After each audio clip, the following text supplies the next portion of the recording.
Heart is not trying to say anything, it is just trying to make sure every part of the body gets the nourishment of blood flow.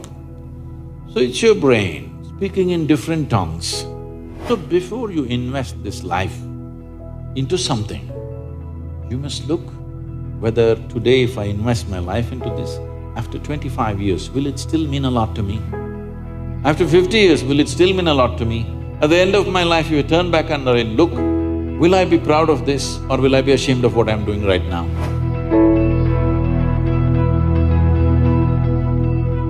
Namaskaram, Sadhguruji. The first question that I want to ask is actually related to me. I'm in the last year of engineering, so now there is a very big decision that I have to make now, and people have told me that if I take decisions from my heart, I'll be successful in life. So, but there lies a problem. The problem is that I don't know which thought is coming from my heart and which thought is coming from my brain. So how can I figure out like which thought is from my heart and which is coming from my brain?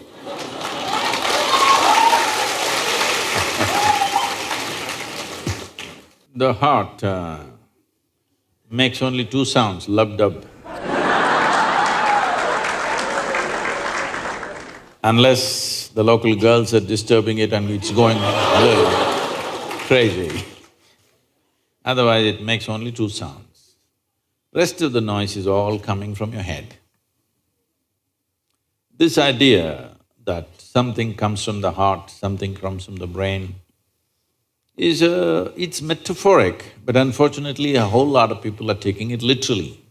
There was a time in many parts of the world, particularly in Arabia, the medical science in Arabia believed the blood is pumped from the liver.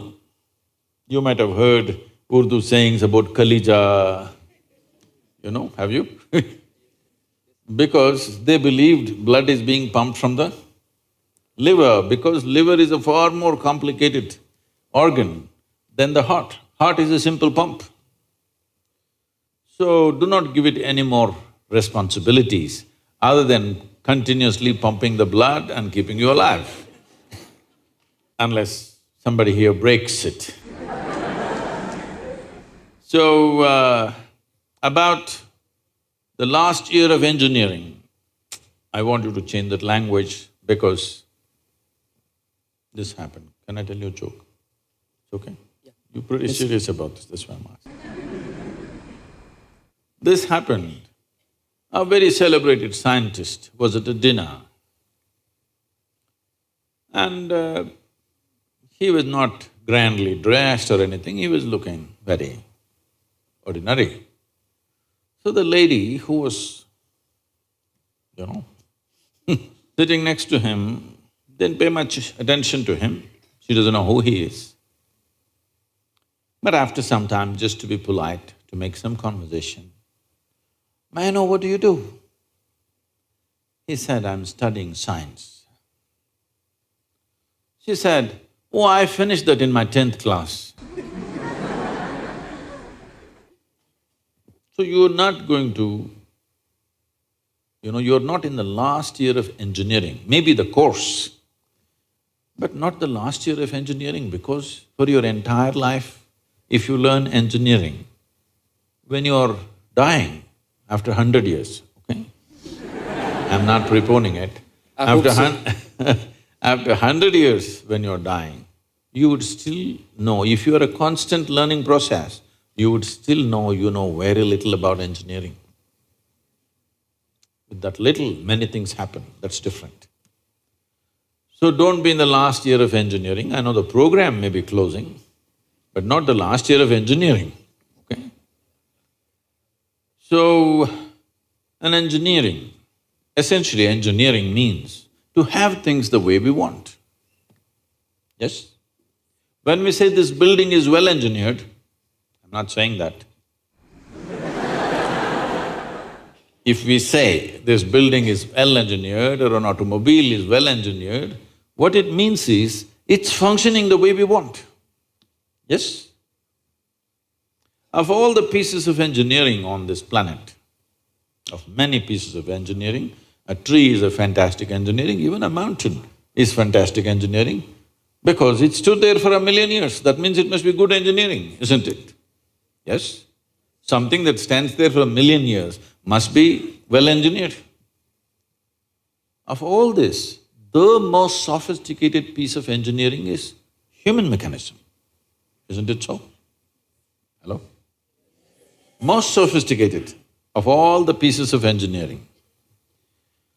Now, because it's a sophisticated piece of engineering, it needs a certain level of attention, otherwise you don't figure it.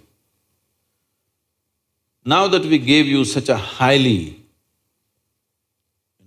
high-tech piece of engineering, I'm asking you, did you read the user's manual? I think there is no user manual for now. How can they make such a fantastic piece of engineering without a user's manual? Maybe it doesn't come with a booklet attached to your neck when you were born. But indications must be there, isn't it, how to use it? Huh? Is it true somebody who's an athlete or a gymnast or someone else like that learns to use their body than a whole lot of other people? Yes? Obviously, at least one aspect of the physical engineering of the body, they seem to have read the user's manual about the physical aspects. Is it true certain people are able to use their mind better than others? Maybe they read another part of the user's manual. So, now with this heart manual and the brain manual, see, the problem is most people are prejudiced against the brain. This is a question that always comes to me, Sadhguru, I want to meditate but thoughts are coming.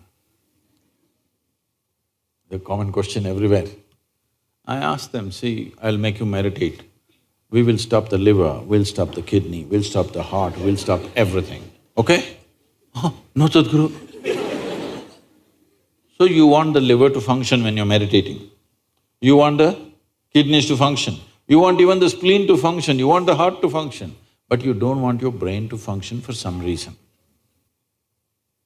This is simply because brain is a new equipment that you got in the evolutionary process.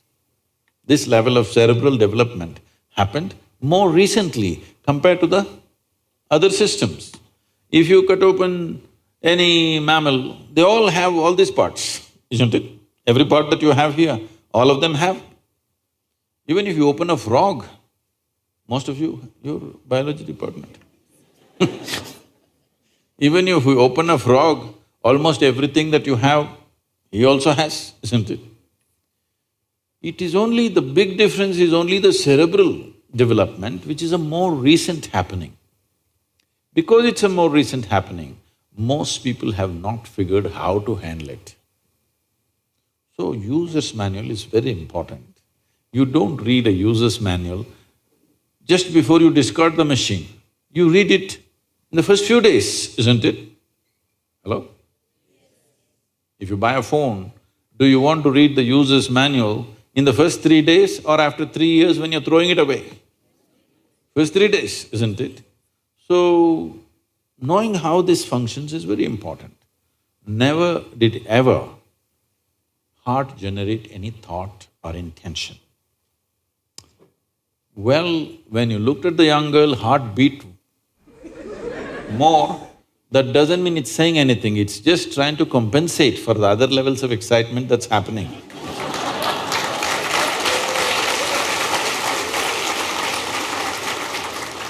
The heart is not trying to say anything, it is only compensating, you need more blood, so it's pumping little harder. That'll happen even if you run up the staircase. Yes? What happens to you little panting when you fall in love also happens physiologically when you run up a staircase, yes or no? Fear also does that to a whole lot of people. So, heart is not trying to say anything, It is just trying to make sure every part of the body gets the nourishment of blood flow. So it's your brain speaking in different tongues. What's your native language? What's your mother tongue? Asmis. So, because when you know 2, 3 languages, sometimes it gets confused, sometimes it speaks in English, sometimes in Assamese, sometimes in something else. So you're thinking different people are speaking, heart is speaking, mind is speaking, no. There is thought and there is emotion. People think these two things are saying different things. They're not saying different things. The way you think is the way you emote, isn't it so? Right now, if I think, oh, she's the most wonderful person on the planet, I just have to think. Then my emotions become sweet towards her. Now I think she's the most horrible creature on the planet. Now my emotions become nasty. Yes or no? I cannot think she's horrible and have sweet emotions. I cannot think she's wonderful and have nasty emotions, isn't it so? But today, I thought she's the most wonderful person and my sweetness was flowing. Suddenly she did something tomorrow that I don't like. I think she's horrible. Thought is agile, it changes direction just like that. Emotion is little sappy. It takes time to turn around. So that period, you struggle as if there are 2 dimensions of thing happening. Because thought is saying one thing, emotion is still going sweet, because it takes time to become nasty. Everybody struggles, but it catches up or no after some time? Hello? Today you thought she's wonderful, sweetness was flowing, tomorrow she did something you don't like, you thought she's horrible, the thought is clearly saying she's horrible, but emotions are struggling because they can't turn quickly, they take time to turn. But after a week or 10 days or 2 months, depending on how deeply you're engaged, after some time, emotion catches up with the thought. Emotion also says, yes, she's horrible, so let's be nasty to her. So, they're not speaking different languages, one is agile, another is little slow in its corners. So, it looks like they're speaking different languages. When it comes to what you want to do, you must think clearly, it's very important. Thinking clearly means, the question is not about what will get me this, what will get me that. Is your life precious to you? All of you, I'm asking. Your life, is it precious to you? Yes. So before you invest this life into something, you must look whether today if I invest my life into this, after 25 years, will it still mean a lot to me? After 50 years, will it still mean a lot to me? At the end of my life, if I turn back and I look, will I be proud of this or will I be ashamed of what I'm doing right now? Doesn't matter what other people say. But you should not do anything that you will feel ashamed of, isn't it so? Huh? It doesn't matter, people say so many things. Everybody has an opinion, it's their business. But you don't do something that you will feel ashamed of, isn't it? Then you're turning against yourself. Somebody turns against you, you can leave them and go somewhere else. If you turn against yourself, you'll have to live with it forever. So, this is all you have to look at it. Something will get you money, something will get you comfort, that's not the point. What you choose to do, will it give you a life? When I say give you a life, are you just trying to make a living or are you trying to make a life out of this? This is important. Making a living is not an issue. A worm, an insect, a bird, an animal, all of them are making their life, making a living, isn't it so? They're even making a life out of it, but definitely they're making a living. So making a living with such a big brain is not an issue. Earning your food is not an issue, making a living is not an issue. Only problem is you want to live like somebody else, that's an endless problem. I want to live is not a problem. I want to live like you, this is a problem.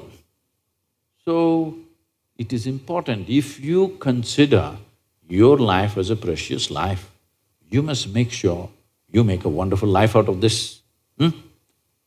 Whatever opens up in that direction, that is the thing you should do.